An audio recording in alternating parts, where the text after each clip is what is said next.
e de sigilen bɛ jamana kɔ kan i b'a fɛ ka i sen no tunga lafiya ka projet kura o la o projet dɔ de u bɛna cité ni ka o de jɔ tungarangew ye banakɔrɔnikaw olu fɛ yen nɔ cité min ni a bɛna jɔ hectare 1 o de sanfɛ hectare min yɛrɛ ni ale lamunumunen don so 20 o de bɛna jɔ cité in kɔnɔna la a so 20 bɛɛ n'i ka yɔrɔ de don a kɔnɔna la denmisɛnw ka kulonkɛ yɔrɔ b'a kɔnɔna la fiɲɛ sama yɔrɔ b'a kɔnɔ ka taa se farikolo ɲɛnajɛw olu ma o bɛɛ bɛ cité in o kɔnɔna la cité in yɛrɛ parcelle 1 o ye titre foncier de min n'ale musaka ye sefa wari 4,400,000 ani 100,000 ye i bɛ se ka a sara yɔrɔnin kelen walima i bɛ se k'a sara san 1 kɔnɔna la walima ka taa se kalo 18 o ma n'i tilali i ka terrain o sarali la sa i bɛ se ka i ka so jɔ ka kɛ villa hakɛlama ye walima i bɛ se k'a jɔ ka kɛ étage ye tunga lafiya ma olu ka bolo kan n'i ka wari yɛrɛ bɛ i bolo i bɛ se ka i ka so jɔ i kelen ye walima ni wari t'i bolo fana o yɔrɔnin na i bɛ se ka i sen don tunga lafiya ma olu ka tɔn o la n'an b'a fɔ ma nanzarakan na n'an b'a fɔ ma ko tɔntin tunga lafiya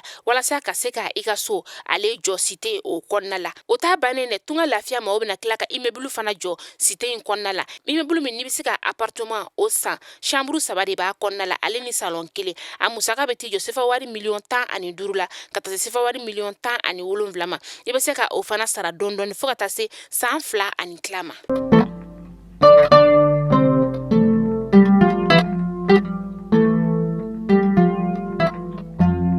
Bi ye juma ye décembre kalo tile 2 san 2022 an bɛ aw bɛɛ lajɛlen fo yan fo aw sigiyɔrɔ la Mali kɔnɔ yan ka taa se Mali kɔ kana ma aw minnu b'aw sigi ni ka anw ka kunnafoni k'ale lajɛ sanga an'a ka wagati an ka bɔlɔlɔ kannaw olu la an bɛ aw fo la dantigi foli min na kunnafoni min na b'a lase aw ma tɛnɛ fo ka taga se juma ma ale waati selen ni a y'aw bisimila.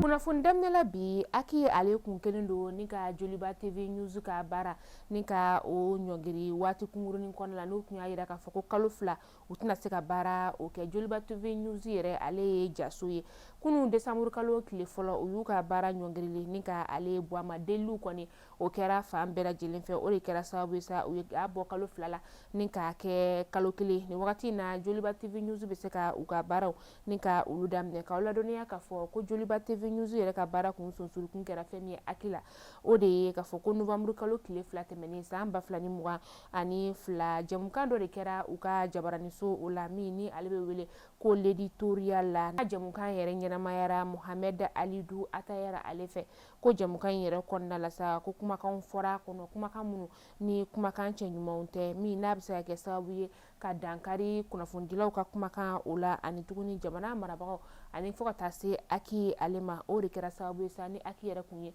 u ɲangi kalo 2 k'u tɛ baara kɛ nka sisan kɔni a kɛra kalo 1. Sana Kalaso Sana yɛrɛ ale bɛ Kemasina o lamini na Kemasina a bɛ Segu mara la a yirala k'a fɔ ko nin kalanso in yɛrɛ kɔni a bɛ n'a datugu ka sɔrɔ karo gɛlɛn diinɛ tigilamaw olu tɛ ka sababu kɛ kalanso in kɔni karamɔgɔ de tɛ a kɔnɔna la kalanso min yɛrɛ ni ale bɛ wele ko Cemori Sise Saya kalanso in yɛrɛ kɔnɔna la kalanden 209 de bɛ a kɔnɔ kabini novembre kalo tile 20 tɛmɛnen san 2022 lakɔli karamɔgɔ 3 de bɛ nin kalanso in ale kɔnɔna la. An ka fintigilakaw ye tɛgɛ da balo tɔni caman o de kan balo ninnu yɛrɛ minnu kɔni n'a bɔra dugulama minnu fɛ n'o de ye uru ye uru ale bɛ yuwaru o lamini na u ye nin balofɛn ninnu ni k'a bɔ k'a bila karo gɛlɛn diinɛ tigilamaw olu de ɲɛ ko a bɛna kɛ jaga ye ka di olu ma novembre kalo tile 29 tɛmɛnen san 2022 nin kɔni balofɛn ninnu farala ɲɔgɔn kan u fɛ nka an ka fintigilakaw kɔni tɛgɛ da nin balofɛn ninnu kan novembre kalo tile 30 san 2022 sebarikaw fɛ yen nɔ u ka kɛlɛkɛcɛ minnu bɛ sanfɛ o kɛlɛkɛcɛw de kɔni kɛra sababu ye sa ni ka nin balofɛn ninnu ale ye kɛlɛbolo ɲɛmaaya yɛrɛ bɛ maa min bolo o de ye colonel Mamadu Masɔli Samake ye a kɔni ye foli kɛ ni ka ɲɛsin fintigilakaw olu ma ka sababu kɛ u ye baara min n'u y'a kɛ ko baara ɲuman de don a kɛra tuguni ka kangararama kɛ ni ka ɲɛsin dugulamaw ma k'a yira k'a fɔ ko olu bi ka baara ɲɛsinnen bɛ ka dugulamaw n'u bolominɛw ni ka olu kisi ko nka ko dugulamaw n'olu kɔni fana ye sɛnɛ kɛ olu bɛ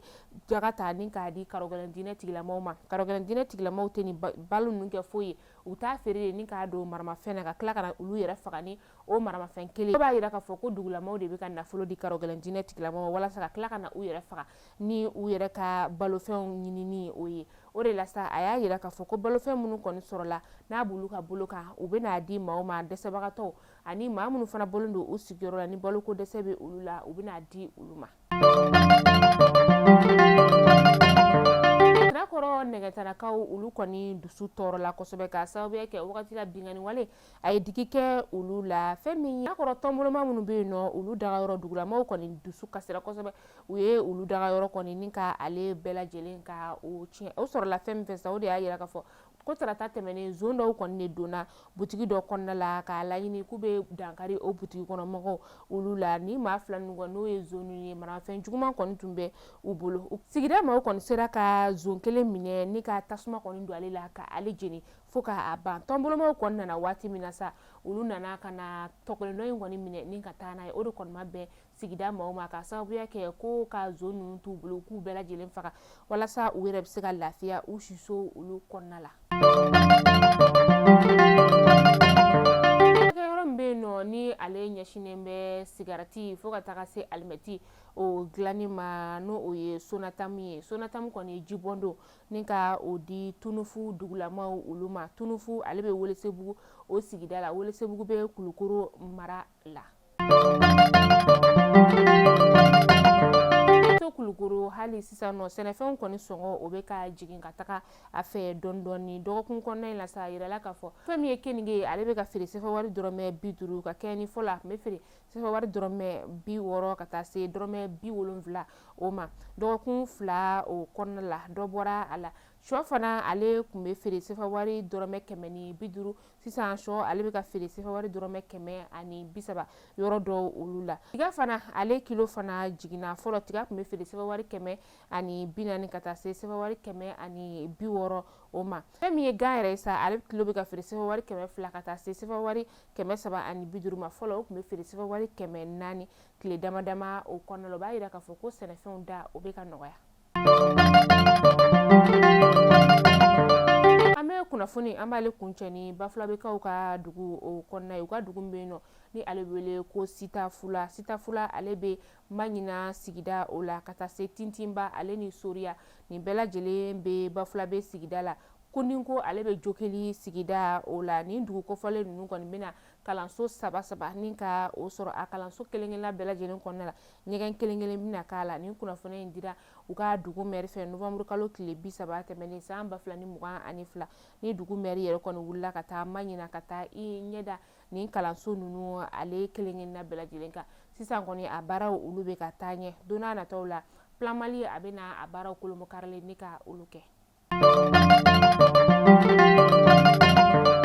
Kunnafoni jabarani lajɛbaw ni kunnafoni damana tun b'an bolo bi jumadon in na ni k'a da u kelen-kelenna bɛɛ lajɛlen kulo kan tunga lafiya de anw ka kunnafoni ale ye jukɔrɔmadon dɔ b'a ye tunga lafiya min ni a hamina ko tɛ fosi ye ka se ka tungarange minnu bɛ jamana ale kɔ kan n'u bɛ fɛ ka ba Maliba kɔnɔna la ka na u jaɲɛso jɔlen sɔrɔ tunga lafiya de bɛ se ka o kɛ nin wagati na u ka cité tako filanan tɔgɔ sɛbɛn olu daminɛna cité min ni a bɛna jɔ hectare 3 o de ye sanfɛ a terrain kelen-kelenna bɛɛ lajɛlen titre foncier de terrain ninnu ye 4,500,000 n'a b'i bolo yɔrɔnin kelen i bɛ se k'a sara n'a t'i bolo fana tunga lafiya ye aw lafiya o fana na kalo kalo i bɛ musaka o bɔ fo ka taa se san 1 o ma ni san 1 dafara wagati min na sa i bɛ se ka i ka terrain o bɛ kɛ i ta ye tunga lafiya de bɛ se ka o k'aw ye o tuma la a y'aw teliya joona tunga lafiya mɔgɔw ka numéro de téléphone bɛ sɛbɛn an ka kunnafoni ale kɛrɛfɛ a k'u wele walasa aw bɛ se ka aw tɔgɔ sɛbɛn u ka terrain ale sɔrɔta la cogo min na aw k'an bɛɛ tɛnɛ don inshallah kunnafoni kuraw olu kɛnɛ